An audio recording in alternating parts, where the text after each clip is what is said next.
The Zorati Collective had exhausted every option. Their star, once a steady golden beacon, now flickered like a dying ember.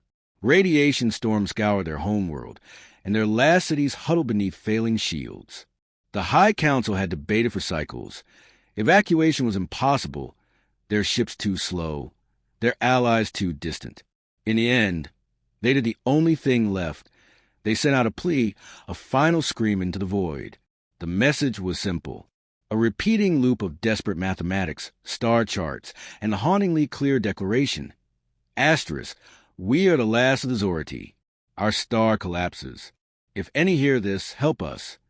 Asterisk, they encoded it in every known language, even the dead ones. Buried in the transmission was an ancient human signal. Decades old, a relic from a primitive probe called Voyager. The Council didn't expect an answer. Humanity was barely past their own moon. But hope, however irrational, was all they had left. On the frozen edge of the Sol system, a human listening post registered the anomaly. At first, the technicians thought it was interference, a cosmic echo, maybe a quasar's pulse. Then the translation algorithm spat out the truth. Asterisk, this was a distress call. And it was old, asterisk. Debate erupted across Earth's fractured nations. Some argued it was a trick. Others insisted humanity had no business meddling in alien affairs. But in the end, it wasn't governments that acted, it was the outliers.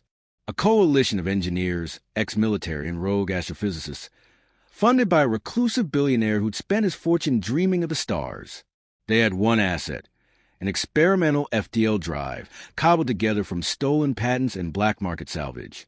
It had never been tested at full range. It might kill everyone aboard. They went anyway. The Zorati had stopped watching their receivers. Their last broadcast was a single, resigned entry, asterisk, no one is coming. Asterisk then, like a hammer blow from the cosmos, human ships tore into their system. The vessels were battered, their hulls scorched from the brutal FDL jump. Half the crew was dead, radiation poisoning, system failures. The survivors were half mad with exhaustion. But they were there. When the Zorati warships intercepted them, the humans didn't raise weapons.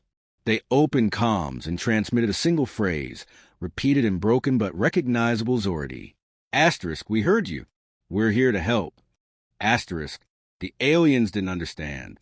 This wasn't how the universe worked. Species didn't cross the void for strangers.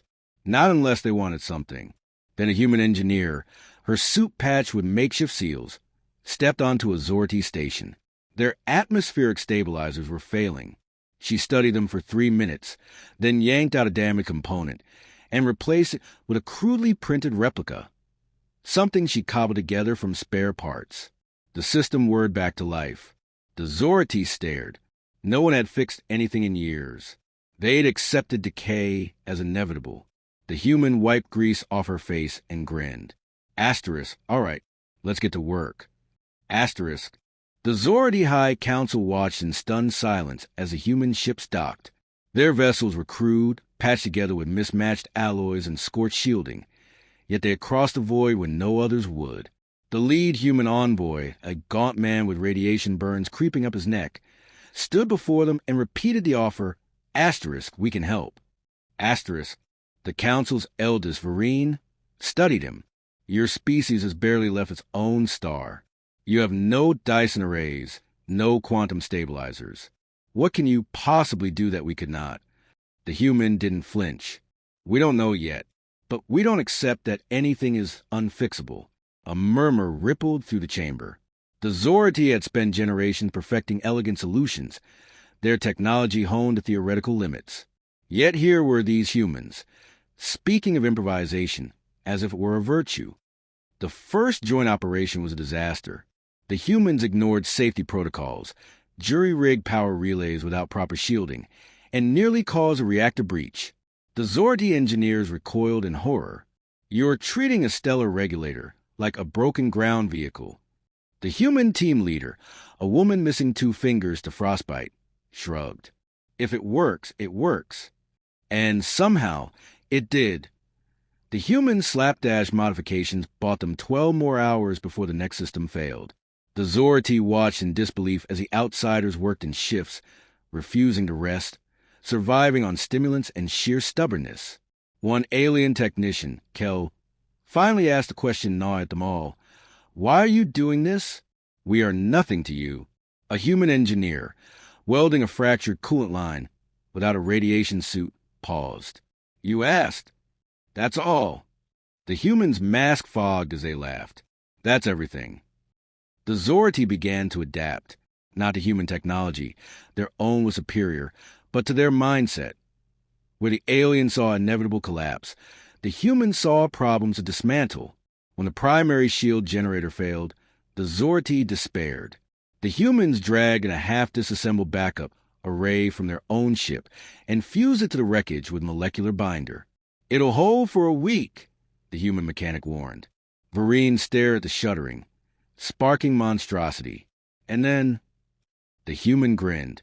"Then we'll fix again." Kel followed the humans everywhere, recording their actions. They worked without blueprints, relying on intuition and shouted debates. They repurposed scrap into tools, ignored warning systems, and treated pain as a minor inconvenience. Once, Kel saw a human technician deliberately overload a damaged circuit to map its failure points. "You destroyed it." The human nodded, unfazed. "Now we know where it breaks." That night, Kel accessed the historical archives. They studied human wars, their medical advancements, their reckless exploration. A pattern emerged. Asterisk, they don't stop. Even when they should. Asterisk. The breakthrough came from a human astrophysicist who'd been studying the dying stars' decay patterns. "Your models are perfect," she told the Zorati scientists, "but you're missing the forest of the trees." She projected a new simulation, one where they accelerated the star's collapse in controlled bursts, like a dying engine revved to clear its blockages. The chamber erupted in protests. "That's insanity. You'd hasten the end." The human waited for silence. "Or by you decades, maybe centuries. Your tech can handle the radiation spikes if we time them right." Vereen leaned forward. "You're certain?" "No." The human met their gaze. "But it's the only shot you got." The Zorati put it to a vote. For the first time in living memory, the council chose hope over certainty. As the humans prepared the destabilization sequence, Kel approached their makeshift workshop. The lead engineer was bleeding from a gash in their arm, ignoring it as they recalibrated a thruster array.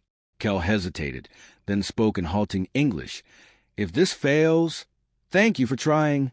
The human didn't look up. "Save it for when we're done." Outside, the star flickered like a heartbeat. The control center trembled as the first energy spike tore through the star's corona. Alarms shrieked. Zorati systems weren't designed for this kind of deliberate instability. A human technician slammed her fist into an override panel, silencing the warnings. "Either this works or we're all plasma. Either way, the beeping's pointless." The lead astrophysicist, a gaunt man named Rykov, monitored the feedback loops. His fingers flew across 3 different input boards simultaneously, adjusting variables the Zorati AIs deemed untouchable. "We're riding the edge of a supernova," he muttered. "Beautiful." Kel gripped the support rail as another shockwave rattled the station. "You call this beautiful?" Rykov didn't look up. "Ever see a forest fire? Sometimes you need to burn the deadwood, so new growth can take root." The Zorati systems were failing faster than expected. A coolant line burst, flooding deck 4 with superheated vapor. The aliens moved to evacuate. The human crew grabbed tools and waded into the steam. "You'll die!" Kel shouted after them. A voice came back through the billowing mist. "Then turn off the damn alarms so we can hear ourselves think." Kel watched through the haze as the humans worked in near darkness, their suits' thermal overlays the only visible markers. They weren't sealing the breach. They were redirecting it, funneling the scalding flow into an abandoned reactor chamber. One collapsed from heat stroke. Another dragged them to safety and immediately returned. When emergency lights finally stabilized, the humans emerged like ghosts, their suits blackened and warped. The oldest of them, a woman with gray streaking her sweat-matted hair, checked the readouts and nodded.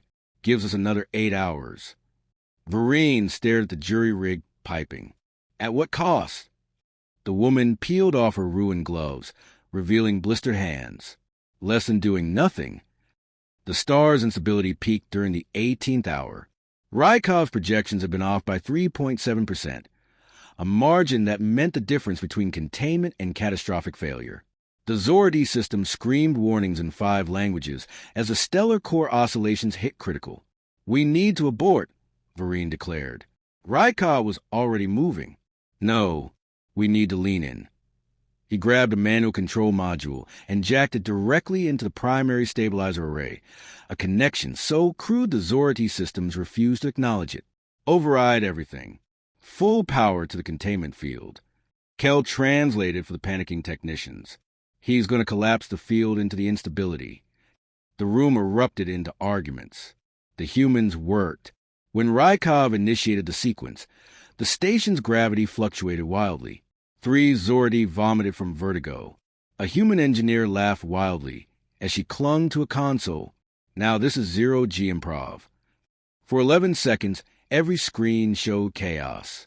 Then the star's output stabilized at 62.3% of its former intensity, precisely within Rykov's predicted parameters.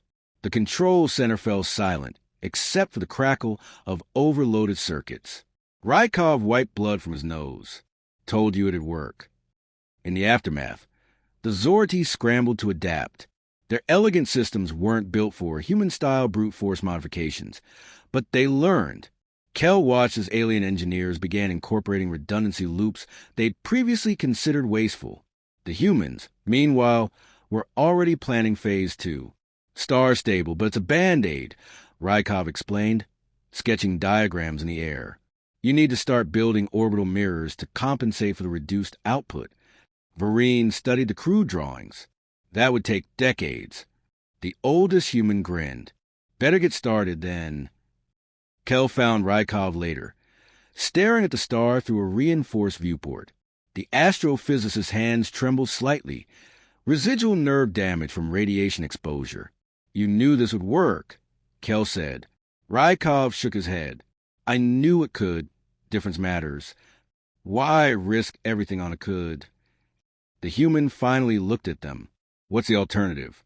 Rolling over and dying?" He turned back to the viewport. "We've got a saying. If you're going through hell, keep going." The star pulsed gently, its death postponed. Kel thought of the archives, of 1,000 Zorti generations who'd never considered fighting fate. Your species is either very brave or very foolish. Rykov snorted. Turns out those are the same thing. Outside, the first construction drones launched toward the star, trailing makeshift solar sails. The work had barely begun. The first Zordi crop sprouted under the new orbital mirrors, thin, tentative shoots pushing through soil that hadn't felt growth in generations. The engineers called it a miracle. The humans called it Tuesday. Rykov didn't live to see it. The radiation damage finally took him 3 weeks after stabilization, his body failing quietly in a medical bay surrounded by hand-drawn schematics. The Zorti offered their traditional death rites, intricate ceremonies spanning days. The human crew drank something potent from a labeled jar and told stories about him until sunrise. Kel watched them laugh through tears and wonder when grief had become so different for their species. The human ships were beyond repair. Their reactors scavenged the power of the new mirror arrays. No one discussed departure. There was no need. The humans had known from the beginning this was a one-way trip. Instead, they built. The settlement that grew between the alien spires and human prefabs became something entirely new. Zordi architecture gained thicker walls and redundant systems. Human quarters developed an eerie, efficient cleanliness under alien influence. A child born in those early years, the first hybrid, though no one used that word, would grow up speaking both languages and inventing 3 more. Vereen, now ancient by Zorti standards, walked these streets daily.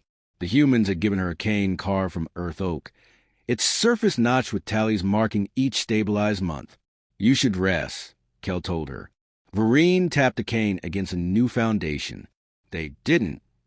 The signal went out 5 years later, broadcast in tight beam bursts toward every known system. Not a distress call this time, but a declaration. The Zorti collective endures. Responses trickled in over months. First came the traders, then the scholars, finally the diplomats. They all asked the same question upon arrival. How? The answer waited in the rebuilt control center, where a human Zorati team monitored the star's vital signs. The visitors stare at the patchwork systems, the handwritten logs, the obvious scars of jury-rigged survival. One particularly arrogant ambassador from the Crix Alliance sneered at the displays. This is what passes for technology now. The current shift lead, a human woman, missing an eye to a coolant explosion, didn't look up from her diagnostics. It passes for life. Got a problem with that? The ambassador left without another word. Kel found the oldest surviving human, sitting on a balcony overlooking the starfield. The man's hair had gone fully white, his face a map of radiation scars, but his hands still moved with purpose as he repaired a child's toy. "They're calling us a legend," Kel said, leaning on the railing. The human snorted. "We're just people who didn't quit. People are writing papers on human persistence theory. The Galactic Council wants to make your response protocols standard for all distress scenarios." This time the laugh turned into a cough. God help the galaxy. Below them, the city hummed. 1,000 hybrid systems, 1,000,000 borrowed solutions. The star, stable now, cast long shadows through the mirrored arrays. Kel hesitated. Was it worth it? The human set down the repaired toy. A little ship, crude but aerodynamic. Ask me in another 100 years. The last transmission from Sol arrived on a battered probe, its systems barely functional after the decades-long journey. The message was simple. Earth had seen the Zorti signal. They were coming. Not a rescue fleet. Not a diplomatic mission. Just ships, filled with more humans who'd looked at the impossible and packed lunch of the trip. The city prepared in their own way. The humans dug out old entertainment files, determined to show their kin proper hospitality. The Zorti quietly stockpiled medical supplies, remembering how the first arrivals had nearly died upon landing. When the new ships finally broke orbit, their hulls scorched from an experimental FDL jump, the entire planet watched the descent. No one cheered. No one panicked. They simply waited, ready to help however needed. The lead ship's calm crackled to life with a familiar accent. Asterisk, "Hey, anyone got a socket wrench?" Asterisk, in the control center, in the streets, in the makeshift shipyards, 1,000 hands went up. Outside, the star burned steady. The wrench sailed through the air in a perfect arc, caught by grease-stained hands before the new arrival's boots even touched tarmac. No ceremony, no speeches, just work. The second wave of humans brought fresh scars and worse radiation burns than the first.